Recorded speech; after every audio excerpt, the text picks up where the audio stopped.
بسم اللہ الرحمن الرحیم الحمد للہ رب العالمین والصلاة والسلام علی رسولہ الکریم اما بعد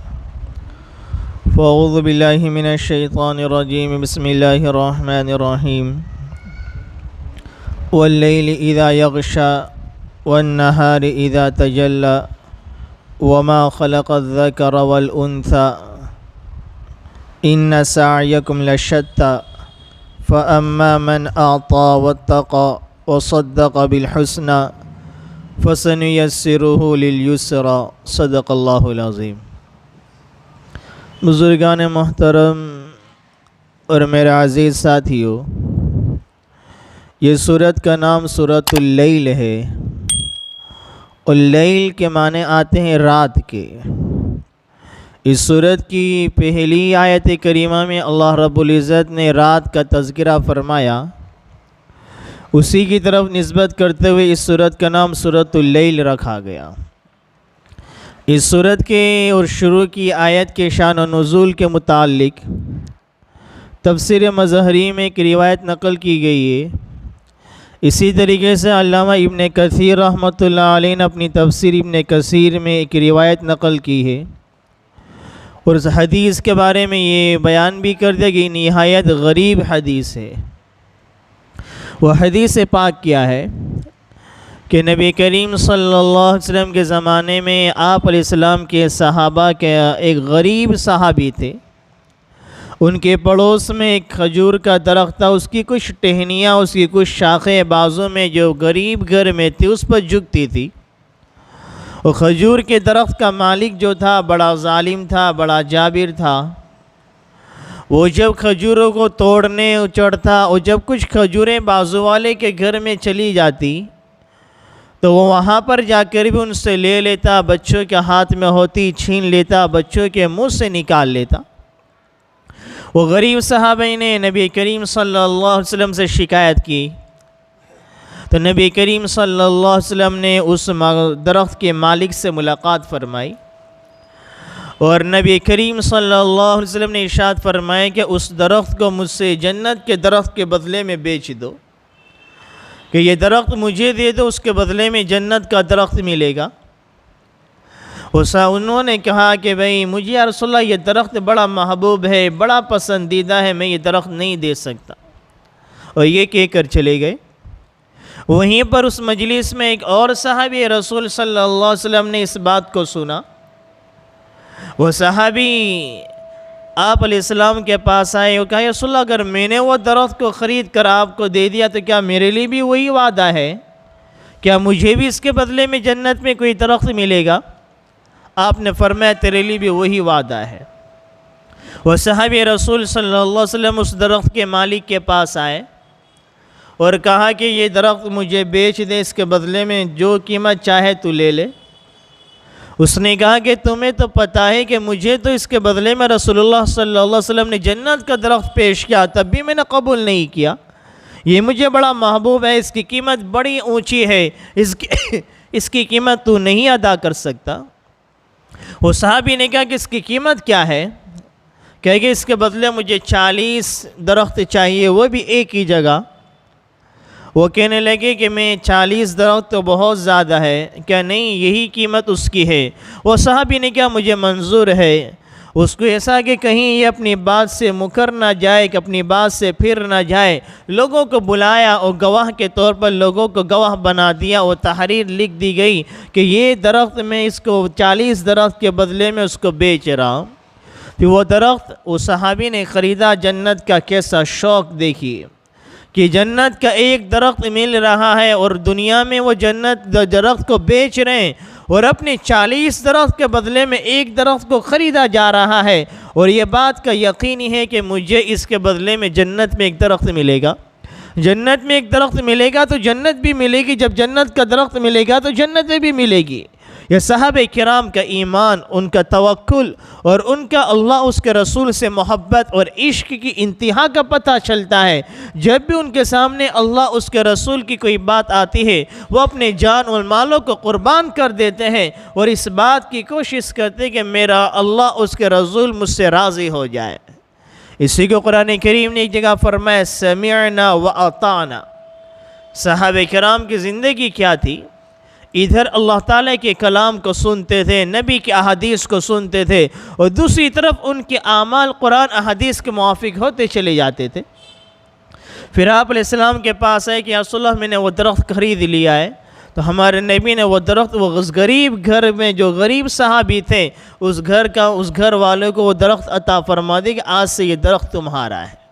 تو بعض مفسرین جیسے تفسیر مظہری میں، تفسیر ابن کثیر میں اس روایت کو، اس حدیث کو نقل کیا ہے، اور اس وقت یہ آیت کریمہ شروع کی نازل ہوئی۔ اسی طریقے سے تفسیر کی کتابوں میں ایک اور واقعہ بھی نقل کیا گیا ہے کہ یہ آیت کریمہ حضرت ابوبکر صدیق رضی اللہ تعالیٰ عنہ کی شان میں نازل ہوئی، اور اسی طریقے سے تفسیر عزیزی میں یہ واقعہ نقل کیا گیا ہے کہ ان صورتوں میں، ان شروع کی صورتوں میں حضرت ابوبکر صدیق کے عمل کا تذکرہ ہے، اور امیہ بن خلف جو کافر تھا، جو کافروں میں سردار تھا، بڑا مالدار تھا، ان دونوں کا عمل اس شروع کی آیتوں میں تذکرہ فرمایا کہ ان کا واقعہ کیا ہے کہ ابوبکر صدیق رضی اللہ تعالیٰ عنہ کہ یہ بھی اپنے مال کو اسلام میں ہمارے نبی پر قربان کرتے رہتے تھے، پیش کرتے رہتے تھے۔ امیہ بن خلف اس کی عادت تھی کہ اپنی غلاموں کو تجارت میں لگاتا، خوب مال و دولت کماتا، یہی اس کا مشغلہ تھا۔ تو اس کے غلاموں میں سے حضرت بلال رضی اللہ تعالیٰ عنہ بھی تھے، وہ آپ علیہ السلام پر اسلام لے کر آ گئے، اور ان کے مالک کو پتہ چل گیا کہ بلال اسلام لے کر آ گئے۔ تو امیہ بن خلف نے حضرت بلال کو بلایا کہ اپنے مذہب سے پھر جا، ورنہ میں تجھے سخت سزا دوں گا، تکلیفوں میں مبتلا کر دوں گا۔ ایمان ان کی رگ رگ میں اترا ہوا تھا۔ حضرت بلال رضی اللہ تعالیٰ نے منع کر دیا کہ مجھے ہر طرح کی تکلیف برداشت ہے، میں مذہب سے نہیں پھر سکتا، اپنے نبی کے کلمے کا انکار نہیں کر سکتا، جہاں تک تیرا معاملہ ہے تو میرا آقا، میں تیرا غلام ہوں، میرے ساتھ جو سلوک کرنا ہے، برتاؤ کرنا ہے، تجھے حق ہے تو کر لے۔ وہ گرم گرم ریت پر سلاتا تھا، لیٹا دیتا تھا، اور پتھر حضرت بلال پر رکھ دیتا تھا تاکہ ان کا جسم حرکت نہ کرنے نہ پائے۔ وہ پوری رات ان پر کوڑے برساتا تھا، ان کی پٹائی کراتا تھا، اتنا ظلم کرتا تھا، لیکن حضرت بلال کے زبان سے ہر وقت احد احد کے کلمہ، احد احد کا لفظ زبان سے نکلتا تھا۔ ایک مرتبہ رات کے وقت اسی طرح کوڑے برسائے جا رہے تھے، ابوبکر صدیق رضی اللہ تعالیٰ عنہ وہاں سے گزرے، آواز سنی، پوچھا یہ کیسی آواز ہے؟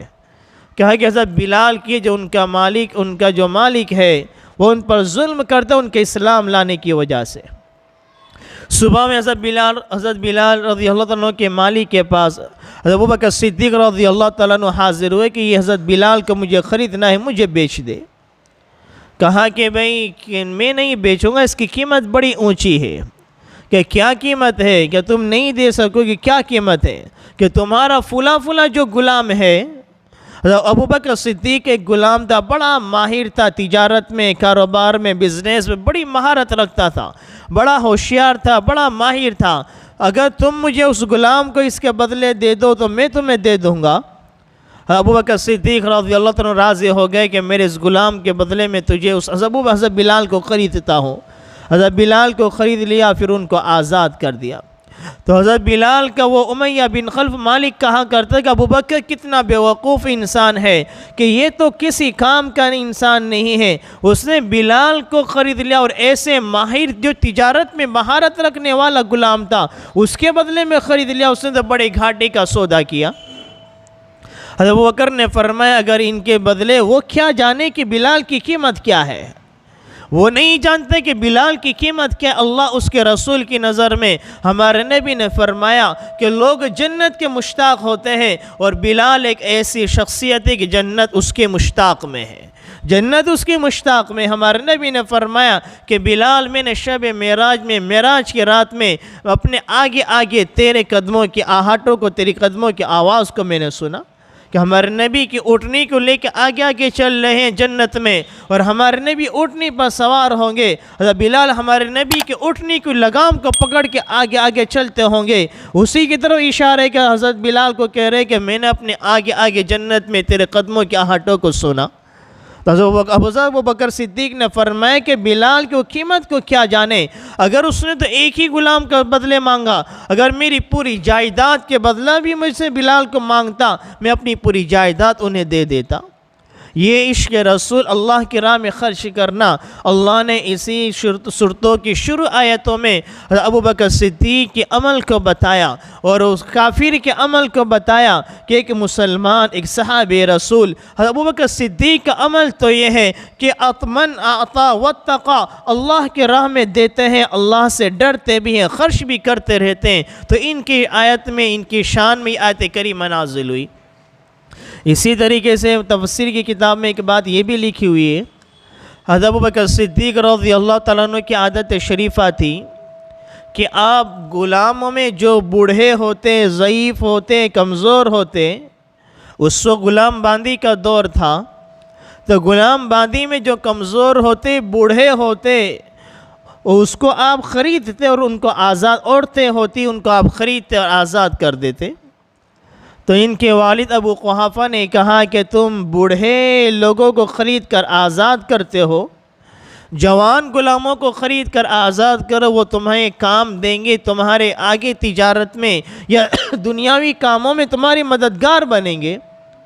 وہ تو کافر تھے، انہیں نہیں پتا کہ کیا معاملہ ہے۔ ابو بکر صدیق نے کہا میں ان غلاموں کو خرید کر آزاد اس لیے نہیں کرتا کہ یہ مجھے دنیاوی زندگی میں کام آئے، میں تو اس لیے آزاد کرتا ہوں اپنے رب کی رضا کے لیے، میرا رب مجھ سے راضی ہو جائے، آخرت میں مجھے کام دے، میں اس لیے ان غلاموں کو، ان بوڑھے کمزور غلاموں کو میں آزاد کرتا ہوں۔ تو خیر یہ آیت کریمہ میں ایک شروع میں اللہ تعالیٰ فرما رہے وَاللَّيْلِ إِذَا يَغْشَى وَالنَّهَارِ إِذَا تَجَلَّى، قسم رات کی جب وہ چھا جاتی ہے، وَالنَّهَارِ إِذَا تَجَلَّى، قسم دین کی جب وہ اجالا ہو جاتا ہے، اس کی روشنی چاروں طرف پھیل جاتی ہے، وَمَا خَلَقَ الذَّكَرَ وَالْأُنثَى، قسم اس ذات کی جس نے مرد عورتوں کو پیدا کیا، لڑکے اور لڑکیوں کو پیدا کیا۔ یہاں پر اللہ تعالیٰ نے شروع کی 3 قسمیں کھائی، وَاللَّيْلِ إِذَا يَغْشَى وَالنَّهَارِ إِذَا تَجَلَّى وَمَا خَلَقَ الذَّكَرَ وَالْأُنثَى۔ اور یہ چیزیں ایسی ہیں جو متضاد چیزیں ہیں، آپس میں ایک دوسرے کی ضد ہے، کہ دین رات کی ضد ہے، کہ جب دین آتا ہے تو رات ختم ہو جاتی ہے، رات آتی ہے تو دین ختم ہو جاتا ہے، دونوں ایک دوسرے کی ضد ہے، دونوں ایک ساتھ جمع نہیں ہو سکتے۔ ایسے ہی مرد عورت ایک دوسرے کی ضد ہے، تو اللہ نے یہاں ضدین کی چیزوں کا تذکرہ فرمایا، اور شروع میں رات کا تذکرہ فرمایا، اور اس میں اس بات کی طرف اشارہ بھی کرا جیسے رات آتی ہے پورے آسمان پر، دنیا پر تاریکی چھا جاتی ہے اور اندھیرا چھا جاتا ہے، تو اس رات سے انسان کے برے اعمال کی طرف توجہ دلائی کہ انسان کے برے اعمال بھی رات کے مشابہ، جب انسان کوئی برا عمل کرتا ہے، جب قرآن کے کسی حکم کو توڑتا ہے، جب اپنے نبی کی کسی سنت کو وہ توڑتا ہے، اللہ کے نافرمان بنتا ہے، وہ گناہ کا عمل کرتا ہے، وہ عمل اس کی زندگی میں تاریکی کا سبب بنتا ہے، اس کے دل میں اندھیرے اور اس کے ایمان کی روشنی کو ماند کرنے کا ذریعہ بنتا ہے۔ اسی کو حدیث میں ہمارے نبی نے فرمایا کہ انسان جب کوئی گناہ کرتا ہے، اس گناہ کے بدلے اس کے قلب پر ایک سیاہ اور کالا نقطہ لگ جاتا ہے۔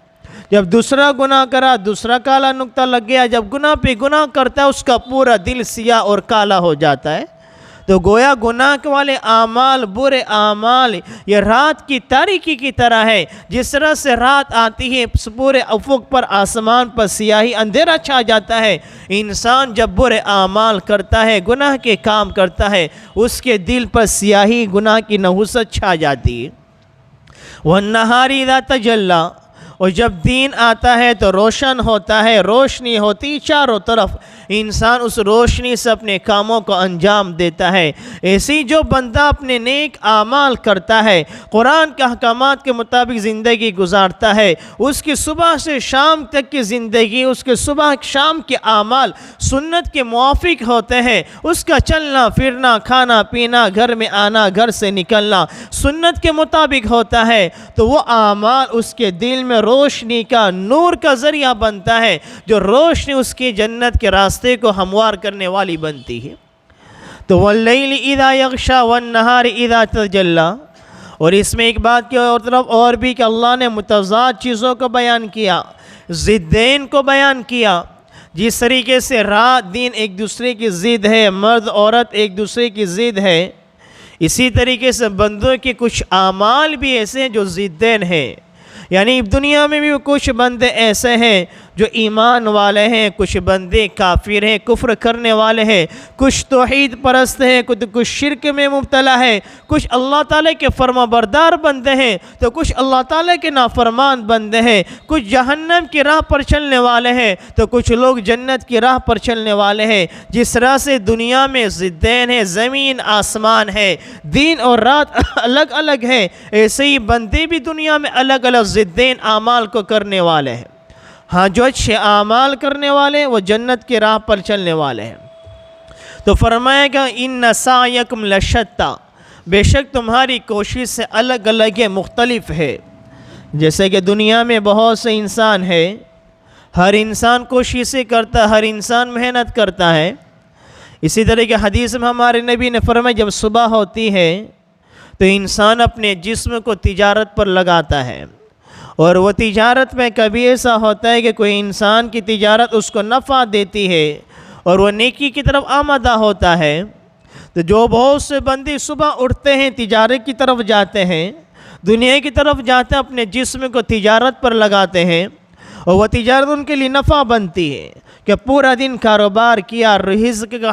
حلال رزق کو کمایا، کبھی جھوٹ نہیں بولا، کسی کو دھوکہ نہیں دیا، سود کا کاروبار نہیں کیا، اور کاروبار کرتے ہوئے لوگوں سے اچھا سلوک سے پیش آئے، زبان سے گالی گلوچ نہیں کی، نگاہوں کو غلط استعمال نہیں کیا، بازار میں بیٹھے لیکن سچ بول کر تجارت کرتے رہے، وہ 5 وقت کی نمازوں کی پابندی کرتی رہے، تو یہ بندہ تو وہ ہے جو دن بھر تجارت بھی کی، لیکن جب شام کو اپنے گھر پر واپس لوٹ رہا ہے تو دنیا کا مال بھی اپنے ساتھ لے کر لوٹ رہا ہے، اور نیکی کے اعمال بھی اپنے ساتھ لے کر لوٹ رہا ہے کہ دنیا بھی کی، نماز کی پابندی بھی کی، نگاہوں کی بھی حفاظت کی، اللہ کے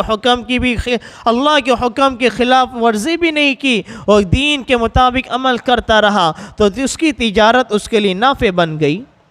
اور بہت سے بندے یہ صبح میں اٹھتے ہیں، کاروبار کی طرف جاتے ہیں، دکان کی طرف جاتے ہیں، تو ان کا جب دکان کی طرف گئے، تجارت کی طرف گئے، قرآن کے احکامات کو پس پش ڈال دیا، نبی کی تعلیمات کو بھلا دیا، نبی کے طریقوں کو چھوڑ دیا، صبح سے رات تک دنیا مال کے پیچھے بھاگتے رہے، اور جھوٹ بھی بولا، سچ بھی بولا، سود کا کاروبار بھی کیا، اور دوسرا بھی کاروبار کرتے رہے، نمازوں کو چھوڑتے رہے، نگاہوں کو بھی غلط استعمال کرتے رہے، جب شام میں یہ واپس لوٹ رہا ہے تو دنیا کا مال لے کر لوٹ رہا ہے، اور اپنی آخرت کی زندگی کو برباد کر کے لوٹ رہا ہے۔ تو قرآن کریم کہہ رہا ہے ان سعیکم لشتی، کہ تمہارے اعمال الگ الگ ہے، مختلف ہے، ایک بندہ اچھے اعمال کرتا ہے، ایک بندہ برے اعمال کرتا ہے۔ جس طریقے سے دن اور رات کا نظام ہے، دن میں روشنی، رات تاریکی، دنیا میں اچھے اعمال کرنے والے بھی ہیں، برے اعمال کرنے والے بھی ہیں۔ اور آگے فرمایا فَأَمَّا مَنْ أَعْطَى وَاتَّقَى وَصَدَّقَ بِالْحُسْنَى فَسَنُيَسِّرُهُ لِلْيُسْرَى وَأَمَّا مَنْ بَخِلَ وَاسْتَغْنَى وَكَذَّبَ بِالْحُسْنَى فَسَنُيَسِّرُهُ لِلْعُسْرَى۔ جنت والے اعمال بھی 3 بتائے، مسلمان کے 3 عمل بتائے، اور کافروں کے، جہنم والے کے بھی 3 عمل بتائے کہ جنت والے 3 عمل کیا ہے۔ جو بندہ 3 عمل کرے گا وہ جنت والے اعمال ہیں، اور کافروں کے اعمال، جہنم والے اعمال اس کے مقابل میں بیان فرمایا کہ یہاں پر عطا کے مقابلے میں بخل کو بیان کیا، اور اسی طریقے واتقا، تقوی کے مقابلے میں اللہ تعالیٰ کی واستغنا، اللہ تعالیٰ سے بے پرواہ ہو کر زندگی، نافرمان ہو کر زندگی گزارنے والی چیز کو بتایا، وصدق تصدیق کے مقابلے میں تکذیب کا تذکرہ فرمایا۔ تو 3 اعمال جنت والے اعمال وہ کون سے ہیں؟ فَأَمَّا مَنْ آتَى وَاتَّقَى وَصَدَّقَ بِالْحُسْنَى، پہلی صفت کہ وہ بندہ جو جو عطا کرتا ہے، جو اپنے مال کو اللہ کے راہ میں خرچ کرتا ہے،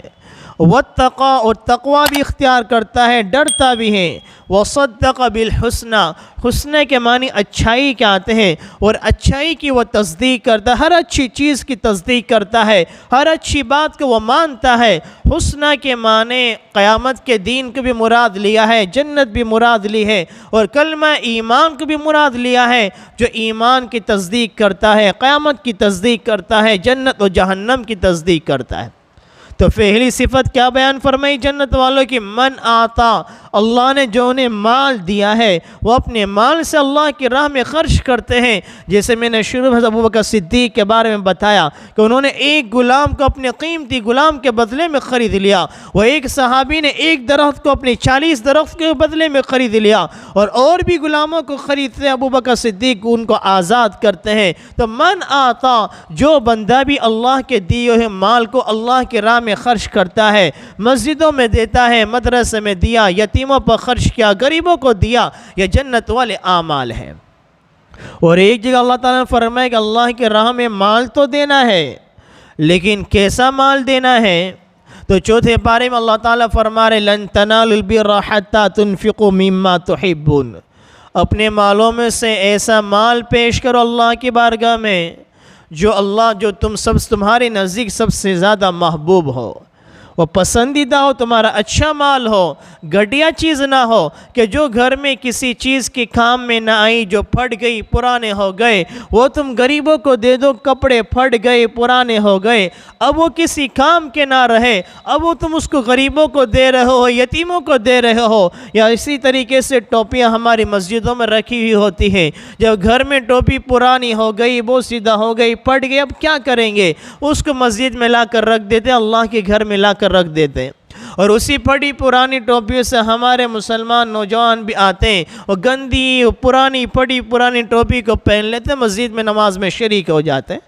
مفتیان کرام نے لکھا ہے کہ ایسی ٹوپی سے نماز پڑھنا مکروہ تحریمی لکھا ہوا ہے۔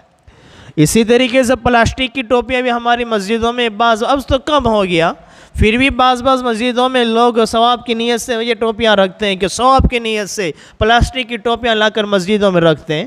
اس ٹوپی سے مفتیان کرام نے لکھا ہے کہ یہ پلاسٹک کی ٹوپی پہن کر بھی نماز پڑھنا مکروہ تحریمی لکھا ہوا ہے،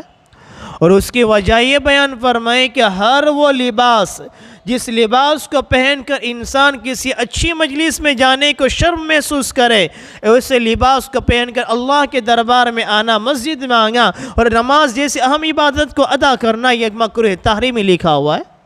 ہم ایسی پھٹی پرانی ٹوپی پہن کر کوئی شادی میں جائے گا کوئی دلہا، یہ پلاسٹک کی ٹوپی پہن کے کوئی اچھے مجلس میں ہم کبھی جائیں گے، وہاں تو ہم آر محسوس کریں، اللہ کے دربار میں آئے، پھٹی پرانی ٹوپی لے لی، اور میلی کوچی ٹوپیاں ہوتی اس کو لے لی اور پہن لی اور نمازیں پڑھ رہے ہیں، یہ عبادت کے خلاف ہے، یہ اللہ کی بارگاہ کی ادب کے خلاف ہے، نماز کے ادب کے خلاف ہے۔ تو خیر اللہ کی بارگاہ میں اچھی چیزوں کو پیش کیا جائے، محبوب چیزوں کو پیش کیا جائے، جو گھر میں کسی چیز کے کام نہ ہو، وہ غریبوں میں دے دینا، یہ اللہ کے بارگاہ میں قابل قبول نہیں ہے۔ اسی طریقے سے ایک نوجوان مجھے ہمارے محلے کا اسی نوجوان نے مجھے ایک بات کہی، مفتی صاحب ہمارے یہاں ہمارے علاقے میں ایک زکوٰۃ میں ایک نظام یہ بھی چل رہا ہے کہ وہ ہماری گھر کی عورتیں، محلے کی عورتیں کہ جو پرانے کپڑے جو شادی میں لے کر آئی تھی، اب شادی کے بھی 8 سال 10 سال ہو گئے، اب وہ کپڑے تو 40-50 جوڑے شادی میں لے کر آئی تھی، لیکن پہنتے 30 جوڑے پہنا، ابھی بھی 8-5-6 ڈریس رہ گئے، اور وہ بھی شادی میں 8-10 سال پہلے لے کر آئی تھی، اس کے فیشن کچھ اور تھی، اب فیشن بھی بدل گئی، حالانکہ قیمتی جوڑا ہے، 1000 روپے کا، 2000 کا، 3000 کا جوڑا ہے، لیکن اس کی فیشن ہی بدل گئی، کوئی پہنتا ہی نہیں، اور شادی کا 8 سال ہو گئے، تب وہ گھر کی عورتیں اس کو زکوٰۃ میں نکال دیتی۔ جو گھر میں جو مانگنے والے آتے ہیں یا صفائی کرنے والی کام کرنے والے آتے ہیں، وہ 3000 کا جوڑا لیا تھا، اس کی آدھی قیمت گن لیتے، 1500 روپے اس کو گن لیتے اور زکوٰۃ میں اس کو ادا کر دیتے ہیں۔ یہ ہمارے یہاں کے ماحول کا ایسا نظام ہے، ہم دے رہے ہیں تو ایسی چیزیں دے رہے ہیں جو ہمیں پسند نہیں ہیں۔ اس لیے ہمارے نبی نے فرمایا اپنے مسلمان بھائی کے لیے وہ چیز پسند کرو جو اپنے لیے پسند کرتے ہو۔ اپنے لیے کہ قرآن کریم ایک جگہ ارشاد فرمایا، اللہ تعالیٰ قرآن کریم میں دوسری جگہ دوسرے پارے میں ارشاد فرماتے ہیں کہ تم اللہ کے مال میں، اللہ کے راہ میں گھٹیا چیزوں کو نہ دو۔ اللہ نے تمہیں جو کچھ مال عطا فرمایا ہے اس میں سے اچھی چیزوں کو پیش کرو۔ اگر وہی چیز تمہیں دے دی جائے کیا تم اس کو پسند کرو گے؟ اللہ تعالیٰ قرآن کریم میں فرما رہا ہے اگر تم یہ سوچو اگر وہ چیز تمہیں دی جاتی کیا تم اس کو پسند کرتے؟ تم تو اس کو ناپسند کرتے ہو، اور ناپسند چیزیں اور دوسرے لوگوں کو دے رہے ہو، یہ اللہ کے بارگاہ میں قابل قبول نہیں ہے۔ صحابہ کرام کے واقعات ہماری نگاہوں کے سامنے ہے، اپنی محبوب چیزیں اللہ کے سامنے، اللہ کے نبی کے سامنے لا کر رکھ دیتے۔ ان کے سامنے ایک جذبہ تھا کہ مجھے میری آخرت کو سنوارنا ہے، مجھے میری جنت کو بنانا ہے، کہ عمل تو دنیا کے عمل بھی ختم ہو جائے گا، دنیا کا مال بھی ختم ہو جائے گا، اور دنیا کے مکانات بھی ختم ہو جائیں گے، دنیا کی راحتیں بھی ختم ہو جائے گی، کیوں نہ میں ایسی تجارت کروں، کیوں نہ میں ایسا سودا کروں جو میری تجارت مجھے ہمیشہ نفع دے، جو میری تجارت ایسی تجارت ہو، میرا مال ایسی جگہ میں لگاؤ جو میرا مال مجھے میری ہمیشہ کی زندگی میں کام آنے والا ہو۔ وہ دنیا میں اپنی ذات پر کم خرچ کرتے تھے، اللہ اس کے رسول کی محبت میں وہ زیادہ خرچ کرتے تھے۔ اور آج ہمارا معاملہ ہم اپنی ذاتوں پر زیادہ خرچ کرتے ہیں اور غریبوں پر اللہ اس کے رسول کے راستوں میں کم خرچ کرتے ہیں۔ تو فَأَمَّا مَنْ آتا، جنت کی 3 صفتوں میں سے ایک صفت جنت والوں کی یہ بیان فرمائی کہ جنت والے عمل میں سے ایک عمل یہ کہ ہے کہ وہ اللہ کے راہ میں مال کو خرچ کرتے ہیں۔ اللہ تعالی ہم سب کو جو کچھ کہا گیا اس پر عمل کرنے کی توفیق عطا فرمائے، آمین۔